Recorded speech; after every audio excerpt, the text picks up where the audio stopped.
हमारे ब्रज की दो सखियां यमुना जल भरने गई तो दोनों सत्संग करती थी आपस में। दोनों आपस में कहे, बोले भैया हमने कन्हैया की कथा तो वो सुनी लेकिन कन्हैया कभी देखे नहीं है। दूसरी बोली, अरे कन्हैया बताओ कहां रहे? बोले कहां रहे? वो संतन के पास रहे कन्हैया। अच्छा, बोले कहां पे? वो संतन के संग झोली रहे ना, बस झोली में बैठो रहे अंदर कन्हैया। अच्छा, कब मिलेगो हमें, कब दर्शन देगो झोली से निकल के? तभी एक संत वहां पर आकर के यमुना किनारे बैठे, उन्होंने अपना झोली कमंडल सब उतार के वहां रख दिया और स्वयं यमुना जी में स्नान करने चले गए। अब तो दोनों सखी बोली, बोले भैया या की कमंडल या की झोली में जरूर कन्हैया बैठे होंगे, चल चल के दर्शन करें। बोले कहीं संत निकल के नहीं आ जाए। बोले अरे जितने में आवे को इतने तो हम देख के वाकू भाग जाएंगे।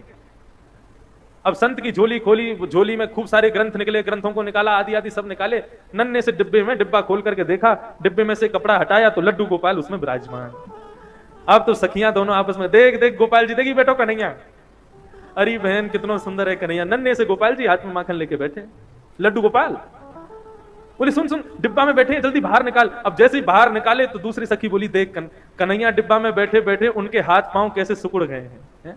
अब लड्डू गोपाल के तो हाथ पांव ऐसे ही रहते हैं, लेकिन गोपी का भाव कैसा? बोले देख हाथ पांव डिब्बा में बैठने से सिकुड़ गए इनके, चल मेरे पास मक्खन रखो, इन्हें मक्खन से मालिश करके इनके हाथ पावन को सीधो कर दूं।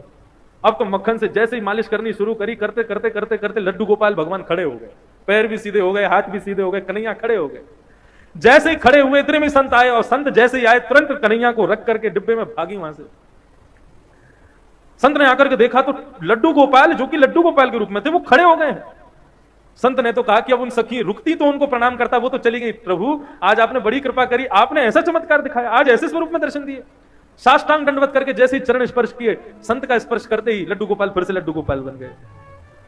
संत के नेत्रों से आंसू बहने लगे, 2-4 घंटे रोता ही रहा। बोले प्रभु उन सखियों को यह तक नहीं पता कि आपके भोग के लिए मंत्र क्या बोलना चाहिए, आपका स्पर्श कैसे करना चाहिए, आपका भोग कैसे लगाना चाहिए। ऐसे अबोध उन सखियों के भाव से आप सीधे हो गए, और मैं जिसने आपकी प्राप्ति के लिए घर छोड़ा, परिवार छोड़ा, सब कुछ छोड़ के सन्यासी बना, मेरे स्पर्श करते ही आप फिर से लड्डू गोपाल बन गए। क्यों?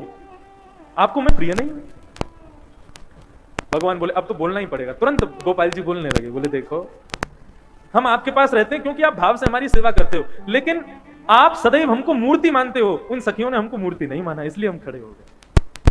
ये मूर्ति भाव अपने हृदय से निकाल दो, हम सदैव आपसे भी बात करेंगे।